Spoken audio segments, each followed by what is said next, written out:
Welcome in. My name is Mike Bassano, and this is Chiefs Chase as the AFC Divisional Round has been officially set. Herbert, pump, throw, intercepted! Eric Murray, pick six, touchdown Texans!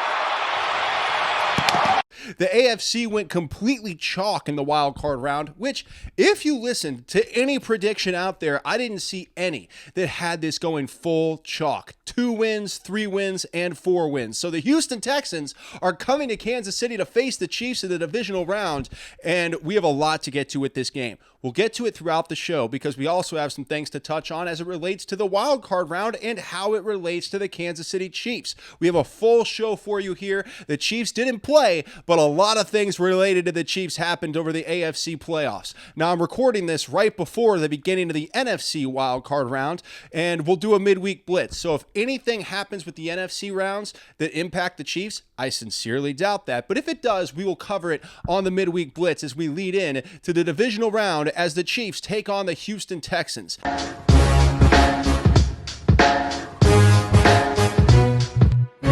A team they beat just last month, 27-19 in Arrowhead, but I really believe this. We'll cover the game throughout. We have a lot to get to, but I really believe this. The Houston Texans will test the Kansas City Chiefs. I have the Chiefs winning this game, but the Houston Texans came into Arrowhead and played very well in December.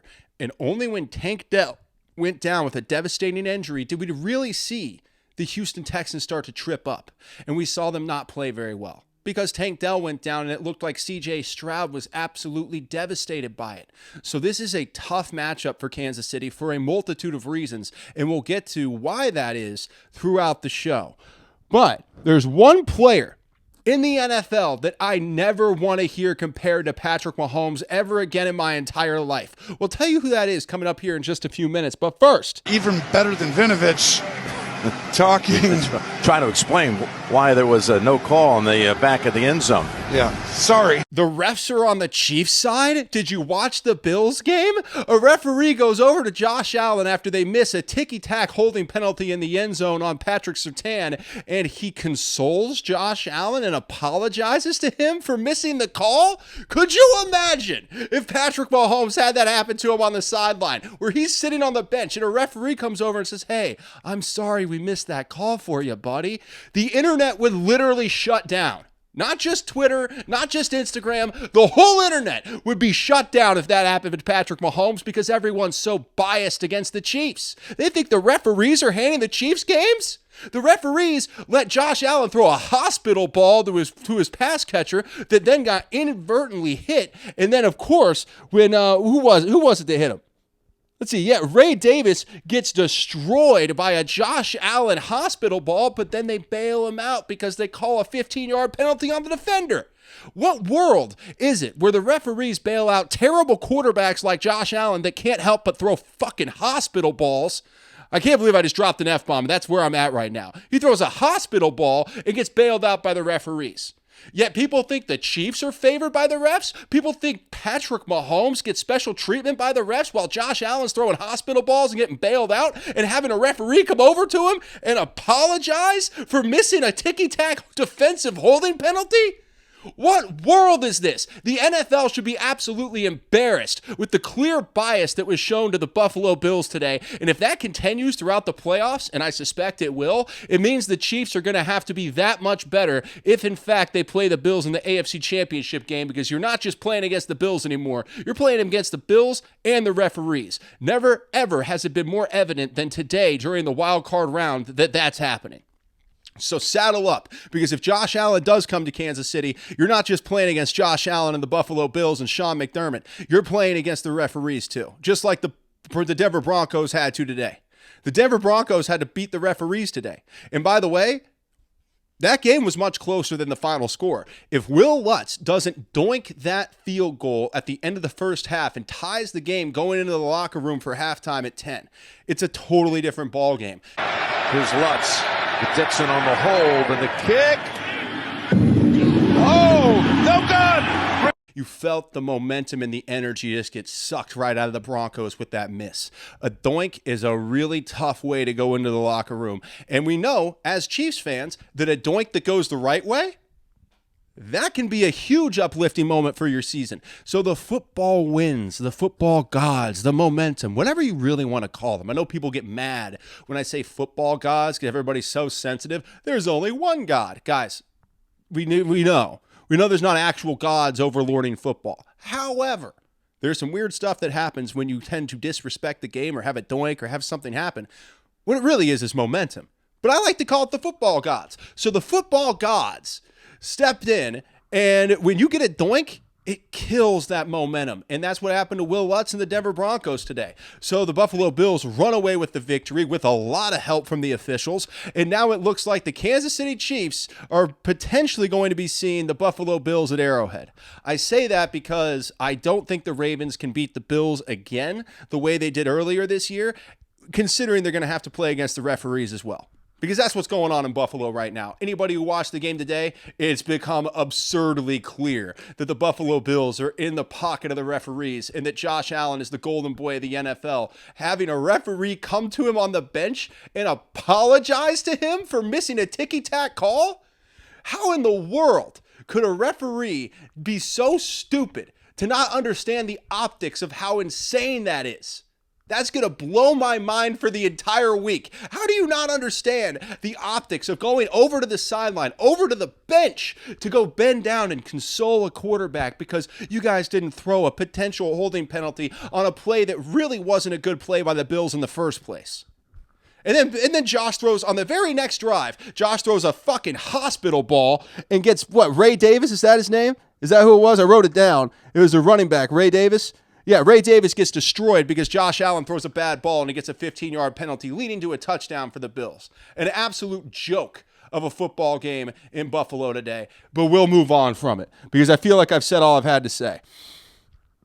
And by the way, just bailing out bad quarterback play, that puts a dark mark on this win for Buffalo, and it puts a dark mark on the NFL to have Josh Allen's bad play get bailed out by the referees. It just puts a dark mark on it.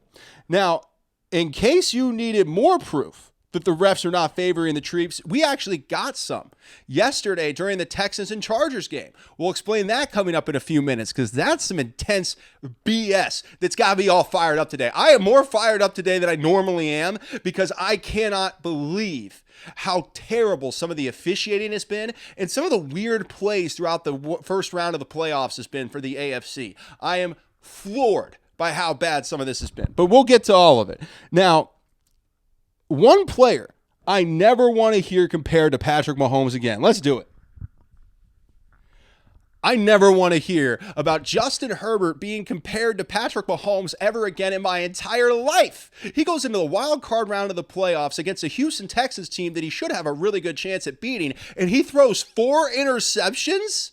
Patrick Mahomes has never thrown 4 interceptions, let alone in the postseason. Mahomes threw 3 interceptions in a regular season game in 2022 when everyone lost their minds like it was never going to be the same again. So I never want to hear in my life ever again Justin Herbert to be mentioned in the same sentence as King Patrick Mahomes, because what he did against the Houston Texans was one of the worst performances I've ever seen from a quarterback. And the amount of people throughout this season and throughout their careers that want to say that Justin Herbert's a better quarterback than Patrick Mahomes, not only are they haters that don't know what they're talking about, but they should never be allowed to watch another football game again. Look at what Justin Herbert did. Rub their noses in what Justin Herbert did against the Houston Texans because he completely had an unmitigated meltdown in a wild card game where the Chargers had a lot of reasons to be considered a potential favorite on the road in Houston, and Justin Herbert fell apart. That's what happened. Justin Herbert fell apart and the Chargers lost. And so all these people, they want to compare Justin Herbert. I can find comments from the last 2 months. I have tons of comments that will say Justin Herbert is a better quarterback than Patrick Mahomes. And what that proves to you is that all of these people that want to hate on Patrick Mahomes, they aren't living in reality. They're either lying or they're stupid. There is no in between. Your only 2 choices if you're a person that believes Justin Herbert is better than Patrick Mahomes, you're either a liar or a dumbass. I'm going off today. I don't care. I'm feeling it. I'm fired up because I watched Justin Herbert go out there and look like a guy who should never have been drafted in the NFL. And then I have to still hear people tell me that he's better than Patrick Mahomes. You're ridiculous. You're an insane person. You should check yourself into a facility and be evaluated because you clearly have no idea what's going on inside your head. So Justin Herbert being compared to Patrick Mahomes, if that ever happens again, you should just take that person's phone away. Take their phone away like they're a toddler that won't behave. Take the phone away and don't ever let them play games on it again because they clearly have no idea what they're talking about. Justin Herbert completely fell apart in that game. And I got to tell you, stop trying so hard to dethrone Patrick Mahomes. We see it every year with these Justin Herbert fans, with these teams wanting to elevate their guy, saying this guy's better than Patrick Mahomes. Patrick Mahomes has never and would never throw 4 interceptions in a game, let alone in a postseason game. So stop trying to dethrone Patrick Mahomes. You're all trying so hard to dethrone a man that's done nothing but dominate the NFL. And in the end, every time, every postseason, it makes you look like an ignoramus. Every single one. So keep doing it, I guess. If you keep wanting to show everyone how dumb you are, keep trying to dethrone Patrick Mahomes. Keep trying to tell me all year how guys like Justin Herbert are better than Patrick Mahomes because all you're doing is showing how incredibly dumb you really are. Anyone giving Justin Herbert a leg up on Patrick Mahomes, get the hell out of here, man. You have no idea what you're talking about. Oh, I'm fired up today. I am fired up today. Now, one broadcaster has gotten on my nerves like crazy this year, but even he said something today that wasn't totally insane. That actually relates really well to the Chiefs. We'll discuss that here in just a few minutes. But first, in case you needed more proof about the referees not favoring the Chiefs, we got some yesterday in the Chargers and Texans game because the machine gun celly for the machine gun celebration by Nico Collins that got 0 flag. That proves to you, no one's favoring the Kansas City Chiefs. Nico Collins didn't just hold up the machine gun, he fired that bad boy. No flag. And then the Texans scored a touchdown. Meanwhile, Xavier Worthy lifts his shirt up and they throw a 15-yard penalty. The NFL has got to get their handle on what really is an excessive celebration, what really is a problem. Because if Nico Collins can take out a fake M16 or AK-47 and fire it into the crowd, then I'm pretty sure Xavier Worthy can lift his shirt up. So the idea that the referees are favoring the Kansas City Chiefs, it just gets proven wrong over and over and over again. Yet people still say it. They still keep coming up with ideas because despite the Chiefs being one of the most penalized teams in the NFL, they have to find a reason why their team's not as good as Kansas City. They have to find a reason why they can't get it done and the Chiefs can. But in the end, you can keep pointing to the referees. No referee has ever gone to the sideline and consoled Patrick Mahomes after missing a defensive holding call like they did for Josh Allen. And if they did, it would break the internet. So miss me with all of that referee talk. Miss me with all of it because it's crap. It's not realistic. Machine gun celebration and you get no penalty. By the way, just as offshoot of that discussion, just on a bigger NFL note, I think they should change the rule. Stop throwing flags on the machine gun celebration. Stop throwing flags on the gun celebration because something that small should not impact a game. But you should fine it. If you really want it to stop, fine them $100,000 for anything that involves violence in a celebration. That'll end it. It will. 15-yard penalty shouldn't really impact the game. I don't think celebration should ever really impact the game. Just fine them. If you want them to stop doing it, hit them in the pocketbook. Otherwise, you're just throwing ridiculous penalties. So I'm actually on the side of not throwing a penalty for using a gun as a celebration. I don't care. It's the least important thing in the world to me, right? We have Josh Allen out here throwing hospital balls, getting Ray Davis destroyed, and we're worried about celebrations? Of course not. But it does speak to the narrative that the Chiefs are favored by the referees because they're clearly not. Xavier Worthy can't lift his shirt up, but Nico Collins takes out a machine gun and fires it into the crowd a little. He does the fake machine gun celebration and he gets nothing. If that doesn't prove to you, once again, we've done this all year. We've pointed it out all year because I watch everybody. I've pointed it out all year. If you watch every game, then you know for a fact that the Kansas City Chiefs are not favored by the referees. But you have all these casuals who watch cherry-picked videos on the internet that don't know anything about what they're talking about, and they want to come forward and say, well, the Chiefs are obviously getting better calls. Watch all the games. You don't. That's why you think that. I'm serious. If you don't watch all the games, then you probably think the Chiefs are favored by the referees because that's the narrative that's been pushed to you. But the reality is completely different from the narrative because narratives are crap. They're not real. They're created by people on the media or on social media. They invent narratives that aren't real. And I have countless examples of how the referees do not favor the Kansas City Chiefs. And we just got another great one today of how they absolutely favor the Buffalo Bills and specifically favor Josh Allen.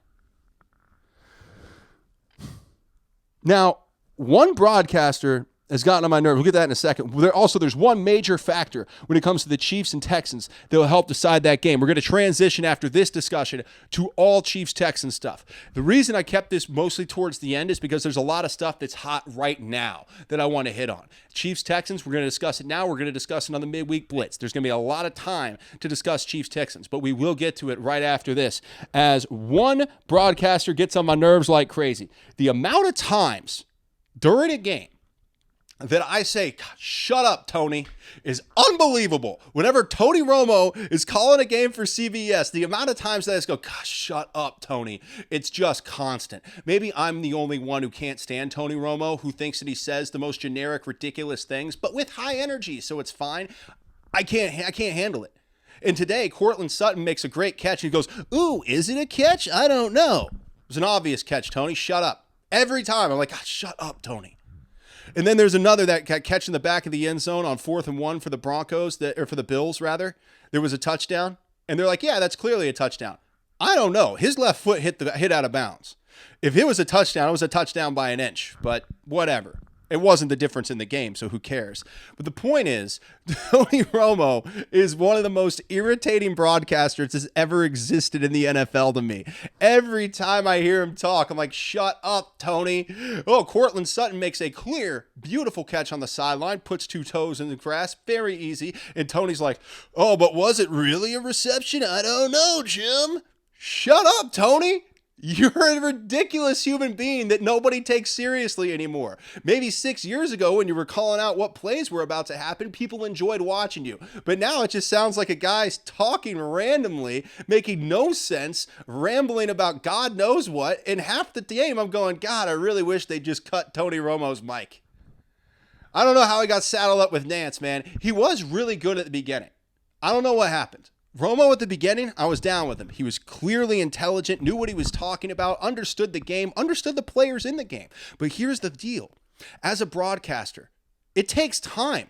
It takes legitimate time for you to settle in and understand the game. And if you aren't watching every game, if you aren't doing your homework, it becomes very apparent. And Tony Romo hasn't been doing his homework for years.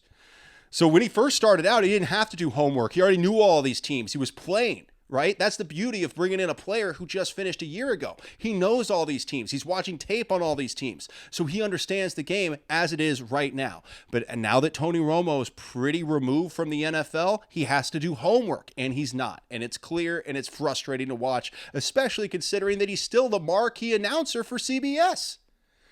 Infuriating to watch Tony Romo.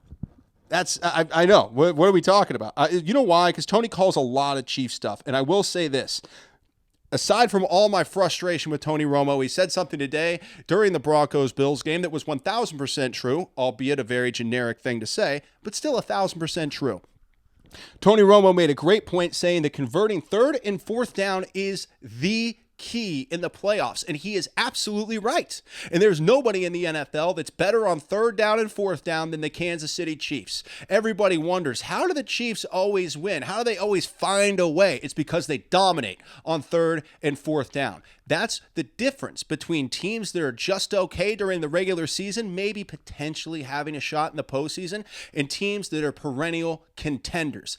That's why the Chiefs are a perennial contender. That's why the Chiefs are the number 1 seed, because they are the best team on third down. Patrick Mahomes is the best quarterback on third down. He's an unstoppable force. And that's why the Chiefs are the Chiefs. And that's why everybody else is looking up at Kansas City. Now, let's get to the Chiefs-Texans divisional round. I already discussed this will be a test for the Chiefs. That Tank Dell injury really derailed the Texans in December, and the Chiefs ended up getting that win. But that was a tighter game than it was at the end. It was just when Tank Dell went down, C.J. Stroud was melted down. He had his own teammate take him out, which adds an entirely different factor to it that's really tough to deal with for a team. So the Texans sort of fell apart when that happened. Now the Chiefs are going to face a Texans team that looks to have recovered from that in a defense that scares me. This is just the absolute truth. I'm worried about I would have rather the Broncos. I would have rather the Chargers.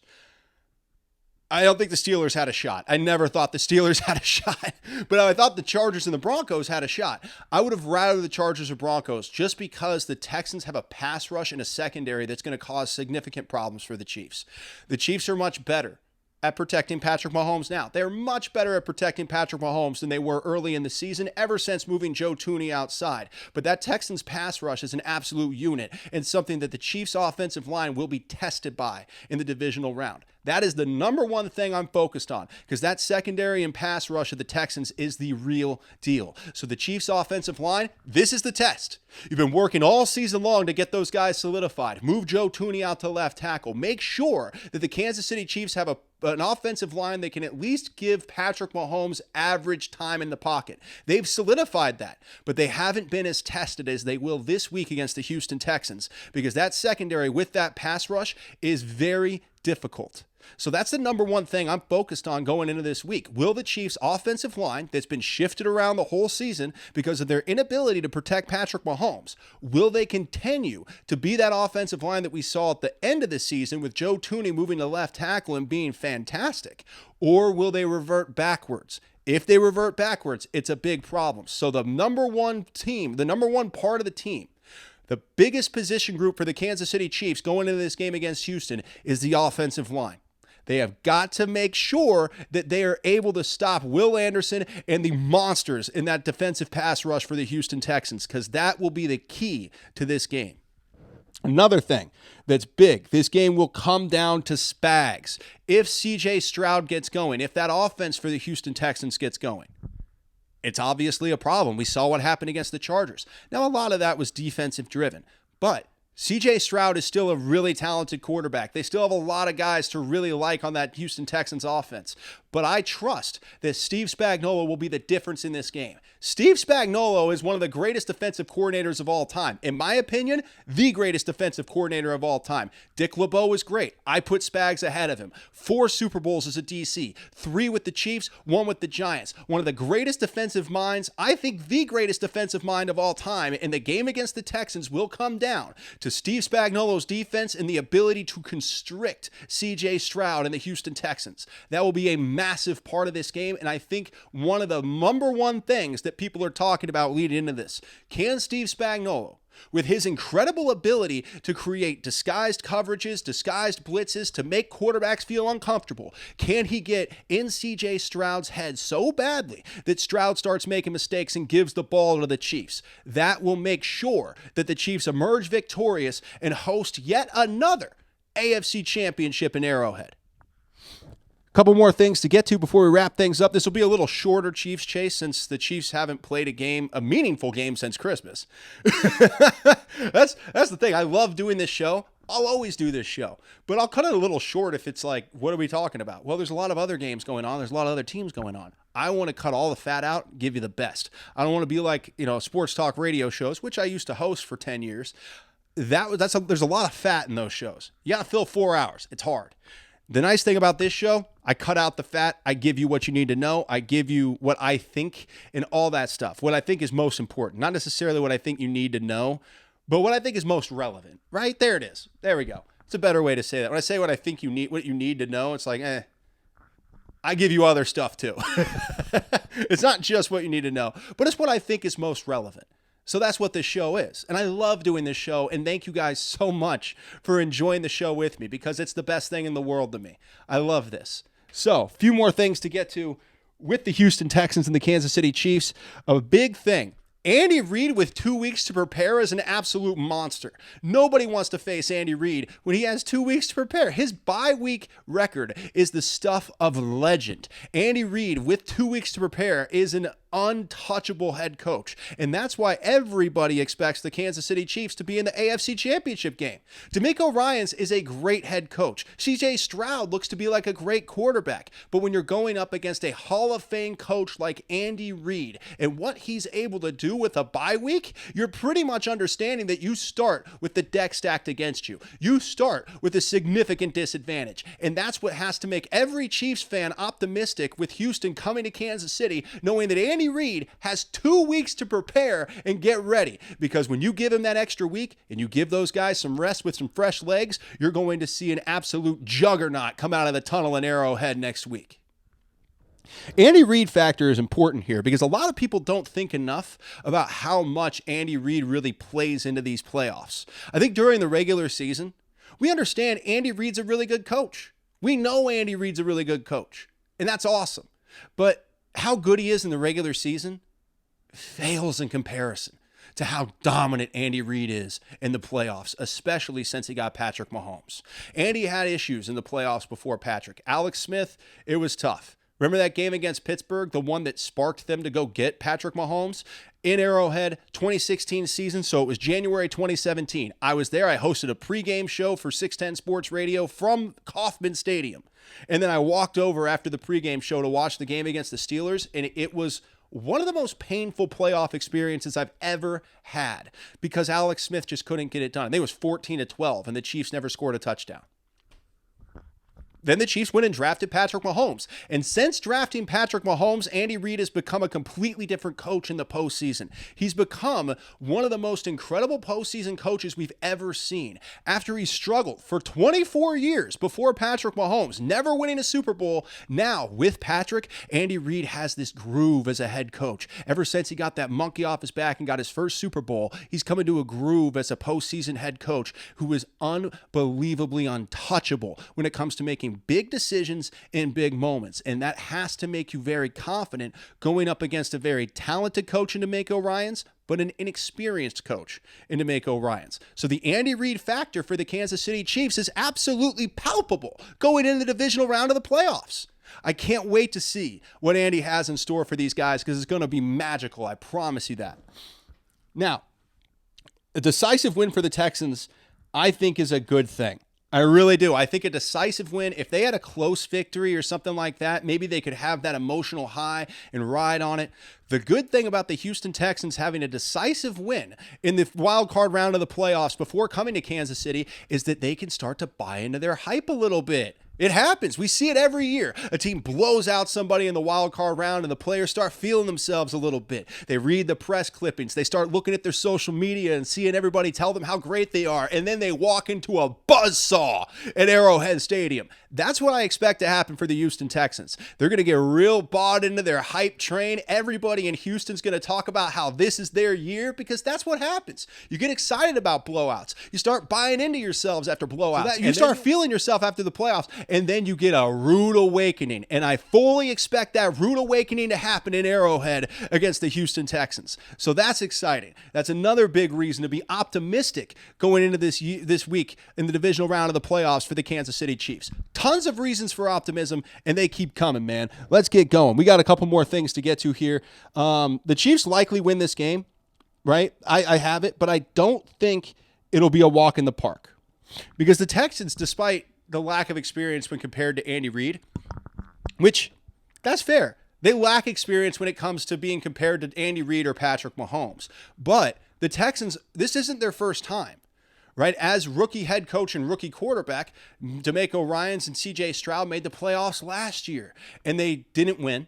but now they've got a playoff victory. So you see the Texans building a culture of postseason success and getting to the postseason and now winning in the postseason. So that is something that you have to be concerned about if you're the Kansas City Chiefs. You cannot take this game lightly. The Houston Texans have a lot of things to like. They're strong up front on defense. They have a great secondary, and CJ Stroud can go off at any time. So that is something the Chiefs have to be locked in to beat. This Houston Texans team now has legitimate experience, not just getting to the playoffs like last year, but now having a victory in the playoffs. And that kind of momentum, that's something that can carry teams. So the Chiefs have to be very focused on crushing that momentum, putting the foot on the back of the neck of the Texans, and making sure there is no chance that they don't get to the AFC Championship game. That will be the focus of the Chiefs the entire week.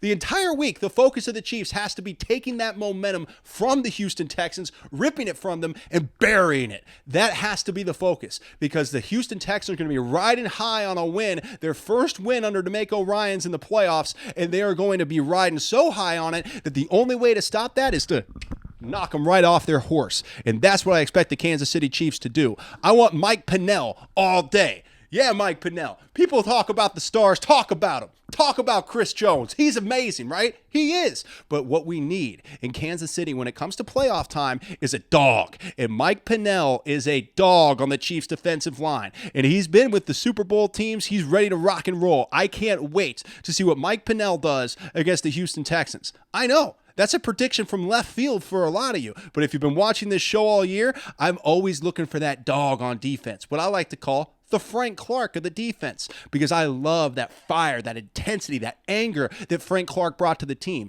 And I think Mike Pennell has that fire and that intensity and that anger. So I'm looking at number 69 going into this week and waiting for Mike Pennell to make a big-time impact on this team.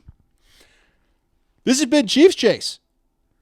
That was fast. Felt fast. I got excited. I was fired up, baby. I'm fired up today. Anything else to get to? We got a little bit of time. One more thing. You know what I want to talk about right now? Isaiah Pacheco. Isaiah Pacheco is a very important person to remember going into this game, because since coming back from the IR, Isaiah Pacheco has been a little slower. He's lacked the explosiveness, but he has 8 screws and a metal plate in his leg. It'd be insane to expect Isaiah Pacheco to be as explosive as he was before. But having this time, over 20 days to rest that leg and try to come back from that injury to not just be good enough to play, but good enough to explode.